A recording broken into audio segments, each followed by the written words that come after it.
हजुरहरूलाई स्वागत छ। नमस्कार। हस्, अब हामी कार्यक्रमलाई अगाडि बढाउँ है। हसिन्छ।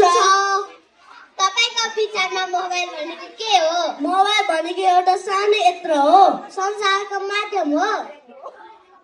मोबाइल हामी के कस्ता कामका लागि प्रयोग गर्न सक्छौ? कुराकानी गर्न, देश विदेशका खबरहरू जान्न, नजानेका कुरा सिक्न र मनोरञ्जन गर्न, बच्चाहरूलाई खाना खुवाउन, पकाउन मोबाइल दिनु ठिक हो कि होइन? ठिक होइन, किनभने बच्चाको बानी बिगार्छ, एकहोर बनाउँछ, स्वास्थ्यमा नराम्रो असर पर्छ, एक आपसमा आत्मीयता गर्छ, आकर्षित बनाउँछ। त्यसो भए हामीले बालबालिकाहरूलाई बिना मोबाइलको संस्कार कसरी रमाउन सिकाउने त?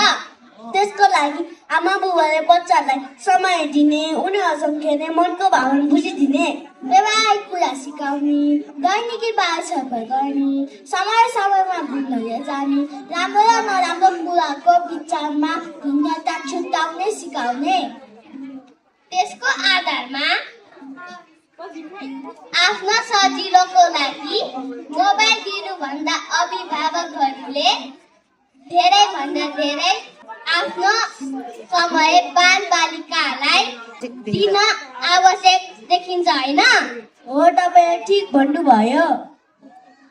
पछि आउने ठुलो घटनाको सामना गर्नुभन्दा अहिलेदेखि नै हामी सबैले आफ्नो संस्कारलाई सुधार्दै लैजानुपर्छ।